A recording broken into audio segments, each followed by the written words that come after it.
The Seahawks beat the 49ers 17-7 on Sunday, setting up an NFC West title bout for Seattle at Arizona next week, while San Francisco, for all intents and purposes, enters a very early offseason. The Seahawks have now allowed just 27 points total in their past 4 games. The Super Bowl champs looking super at the right time again, while the 49ers are approaching decision time, not just with Coach Jim Harbaugh, but a bunch of key veterans on the roster. Their death march continues at home against the Chargers on Saturday night. The Denver Broncos are AFC West champions again, thanks to a 22-10 win on Sunday against the San Diego Chargers here at Qualcomm Stadium. This is the game that we'll remember as the time that Broncos quarterback Peyton Manning fought through flu-like symptoms and a thigh injury. Manning fell ill on Saturday night and needed 4 IVs just to be able to take the field on Sunday afternoon. And then he injured his thigh late in the second quarter. So the lesson here for the Broncos is one that has been developing in recent weeks. This Broncos team is more than just Peyton Manning. His touchdown pass to Demaryius Thomas and 5 field goal drives helped, but the Broncos are showing that they can win the kind of low-scoring, grind-it-out type of games that they might face in the playoffs. And as DeMarcus Ware told me tonight, you can see now how everything has turned. The Steelers secured an extremely important victory on Sunday, 27-20 over the Atlanta Falcons. It keeps Pittsburgh on pace in the tight AFC North, as the Steelers, the Bengals, and the Ravens each have 9 wins on the year.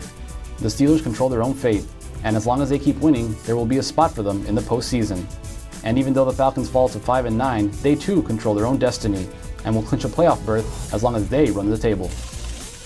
The Indianapolis Colts are in the postseason for a 3rd consecutive year and have their 2nd straight AFC South title after beating the Houston Texans 17-10 here on Sunday at Lucas Oil Stadium.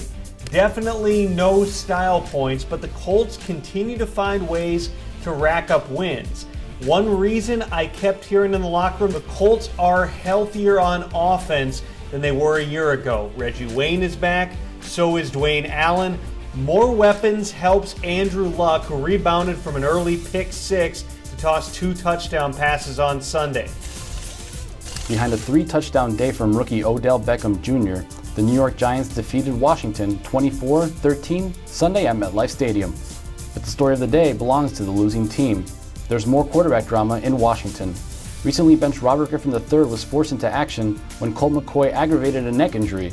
Coach Jay Gruden declined to name a starter, but McCoy was scheduled to meet with doctors late Sunday night to determine his status moving forward. The Dallas Cowboys playoff hopes got a major boost on Sunday night with their 38-27 win at Philadelphia, a game in which the Cowboys were able to avenge that blowout loss to the Eagles on Thanksgiving. Dez Bryant was the Cowboys' offensive star on Sunday against the Eagles with the first 3-touchdown game of his career.